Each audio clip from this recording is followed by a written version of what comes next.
My next guest was nominated for an Oscar for his role as Lieutenant Dan in the 1994 blockbuster Forrest Gump. He's an Emmy winner, family man, musician, philanthropist, working on behalf of our nation's fighting men and women. Despite the economic and societal lockdowns, the slowdowns due to COVID-19, he and his foundation have soldiered on to provide assistance to our veterans and first responders in need. Here tonight to give us an update and share some stories of hope, please welcome Gary Sinise. Gary, thank you for joining us. Thanks for having me, Raymond. Always good to be with you. Your foundation does such incredible work for veterans. How has COVID-19 affected the work of the foundation? Has it slowed it down at all? It really has not slowed us down. It just kind of made us pivot a little bit to a new area. We wanted to play a positive role in helping people through this pandemic. Back in March, we all found out about this, and on April 1st, we launched an initiative called the Emergency COVID-19 Combat Service. We started raising additional money so that we could provide PPE to departments all over the country, meals, all kinds of things. We've raised about $1.4 million. We continue to do that. We provided over 60,000 meals to VA centers, hospitals, veterans around the country, medical workers we're supporting in various areas. We've impacted probably, over 8 million people in different ways with, Wow. Obviously we had to go into sort of a work from home mode. We kept everybody away from the office, but we have a tremendous team that really just jumped on this mission and continued to operate all our programs at the same time, but adding the COVID-19 combat service on top of that. And we've really played, I think, a significant role in just helping people deal with this pandemic and get through it. The medical workers alone, I mean, we're supporting hospitals all over the country as well. Gary, relative to that, I wanted you to talk for a moment about your partnership with the National World War II Museum and the Higgins Hotel here in New Orleans. You supported first responders right here, doctors and healthcare workers, nurses at the New Orleans VA hospital. It's part of that Serving Heroes initiative you mentioned a moment ago. How did this come about? And would you talk about how important this kind of support is now in a time of these rolling quarantines and lockdowns? Yeah, Raymond, Serving Heroes is it's a program. It kind of organically happened years ago. Before I even had a foundation, I would pop into a USO center or something like that, ask them if I could buy meals for the troops that were coming through the centers. I started doing that, and then when we launched the Gary Sinise Foundation in 2011, we created a program to support USO centers around the country, VA hospitals, and whatnot. We just provide these meals for them. But more importantly to me, it was a way to remind our troops at home and abroad, on military bases and at military hospitals all around the country and overseas, that we do not forget what they're going through. They can have food, of course, but what we send them is a message from the American people who support the Gary Sinise Foundation.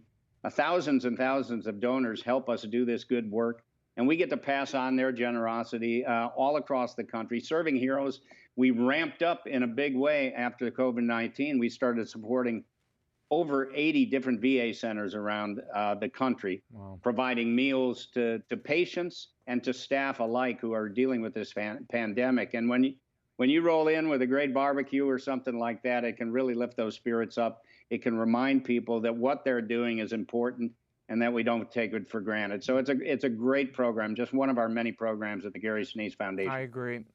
No, the Gary Sinise Foundation also is famous for its support of our nation's wounded warriors, particularly through your RISE program, which we've talked about before, restoring independence and supporting empowerment. That has continued to change lives for injured vets and their families. You recently donated your 65th special home to one of our wounded heroes, retired Army Captain Greg Galeazzi in Boston. Tell us a little about this amazing story. Yeah, Greg's an amazing guy, married to a wonderful woman, Jasmine. We found out about him A couple of years ago, he's a double amputee, lost his legs in a bombing, and we wanted to do something special for him. He put himself through medical school. He's really kind of an amazing individual, powering through his disability and his physical challenge, and we wanted to play a role in helping him. So we provide these specially adapted smart technology homes that are specifically designed for each one of these wounded service members' challenges. And Greg, every one of our homes, our RISE team, a great team of builders that we've had on board for quite a while now. They've done dozens of these homes. They know how to go in there, sit down with the wounded service member, talk to them about the challenges that they've faced in their current housing situation and what they dream of, to make their lives more independent and easier. And so we were able to give that 65th home away to Greg and his family. It was a beautiful, beautiful day. We have a couple more coming up the rest of this year. It's an ongoing program. You support the Gary Sinise Foundation at GarySiniseFoundation.org, and you can help change lives for the better in miraculous and wonderful ways. Gary, we cover such horrible things day in and day out, particularly, from my vantage point. And that's why I wanted to have you on, because though people give lip service to the veterans, it is rare that people actually do things, or organizations do things, to make their lives tangibly better. And that's really what you and the folks at your foundation do day in and day out, whether you're getting covered for it or not. And speaking of honoring veterans, you recently helped celebrate the birthday of America's oldest living World War II veteran from right here in New Orleans, Private Lawrence Brooks. Now, on September 12th, he turned 111 years old.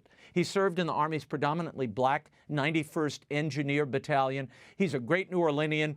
We've got video of the festivities, which I'm going to show people from his home, complete with a serenade by the Victory Bells, who are from the World War II Memorial Museum here in town. How did you get to know Lawrence? You actually met him years ago when he was only 106. He was a young man at the time that I met him, 106 years old. It was remarkable. We opened, I've been involved with the World War II Museum now for many, many years. And in 2015, they opened The Road to Tokyo, a brand new exhibit there. And we provided funding and brought several World War II veterans there from around the country through our which was at that time, that year was our brand new Soaring Valor program. We've since sent hundreds and hundreds of World War II veterans to see the museum. But that's where I met Lawrence. We actually had, it was at one of the performances of the Victory Bells. We, when we bring these veterans in, we always do a lunch for them, and the Victory Bells perform. And after they performed, they took me over and said, "We want you to meet Lawrence Brooks. He's 106 years old."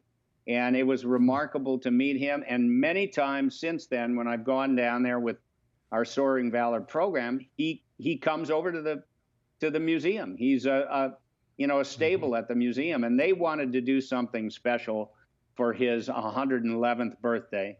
So we provided some funding for a major flyover of warbirds that came right over his house. And the Victory Bells came out there and sang, and it was just a wonderful thing. He's seen so much in his life, and he's just a man who has great peace and love in his heart. I hope you get to meet him someday, if you haven't already, Raymond.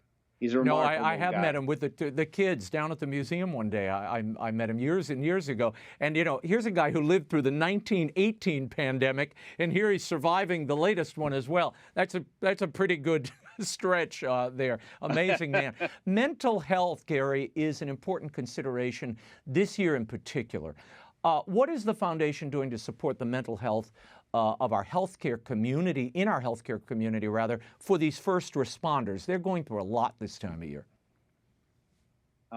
Yes, quite a bit. This is a difficult time, obviously, for our medical workers and first responders. Everything we do at the Gary Sinise Foundation, Raymond, the heart of it, the soul of it, the heartbeat of it is improving someone's mental health. It's making them feel better. And it all started when I just volunteered to go to military bases and shake hands and take pictures and sign autographs. And then I started taking my band there to entertain them. It was all about lifting spirits, raising people up. So every one of our programs that we have at the Gary Sinise Foundation is about that. And what we're doing here by providing all these meals, thousands and thousands of meals to medical workers in hospitals all across the country, is just to lift them up and let them know that what they're doing is important, it's valued. We don't take it for granted. It's a difficult time. We want them to feel better, and we want them to know they're supported. So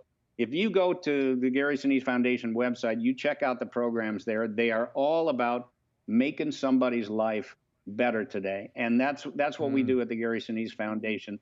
They sacrifice a lot for us. These are our defenders.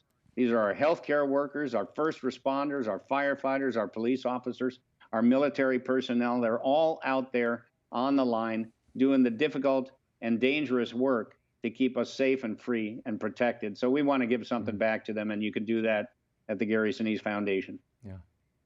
Looking ahead to Thanksgiving, Gary, and the Christmas holidays, give me a sense of what's next for the foundation, and what are you going to do with the Snowball Express, which I've covered in years gone by, where you take Gold Star families to Disney World or Disneyland for the week. How can you do that this year with so many of the parks half closed or totally closed? So much of what we do every year is events and spirit raising things around the country. We've obviously had to shut a lot of that down. Our staff has not been traveling. We haven't been bringing people together. American Airlines is a great supporter of us, and they provide airplanes, but everything has been kind of put on hold a little bit, and people have gone to this virtual event thing. So we're going to do that actually with our Snowball Express event. This year, we're going to actually bring together over 5,000 children and family members who have lost a loved one in service. They're going to go online, and we're going to have Snowball Express online. My band's going to play. We're going to have all kinds of surprises for the kids. They get to watch this wonderful event that's all about them and making them feel better. They get to spend that time with their cherished friends that they've met over the years who are all going through a similar thing. So we don't give up on our program simply because we can't travel and do things. We've found ways to adapt and overcome these challenges. The kids are going to have a great time. It's going to be a great event. My team has been working nonstop, figuring out all kinds of fun things to do with the event online. And then next year, who knows, Raymond? We don't know where all this stuff is going. We're just going to continue on to do the best job we can to serve this particular community in the way that we serve. Well, you and the foundation do such a beautiful job every year and day in and day out. And, we love the work of the Gary Sinise Foundation and love you. Our prayers are with you and your family. And you can learn more about the Gary Sinise Foundation. Go to GarySiniseFoundation.org. And Gary's recent memoir, Grateful American, A Journey from Self to Service, is still available at bookstores everywhere. Gary, thanks for being here. God bless you, Raymond. Thank you.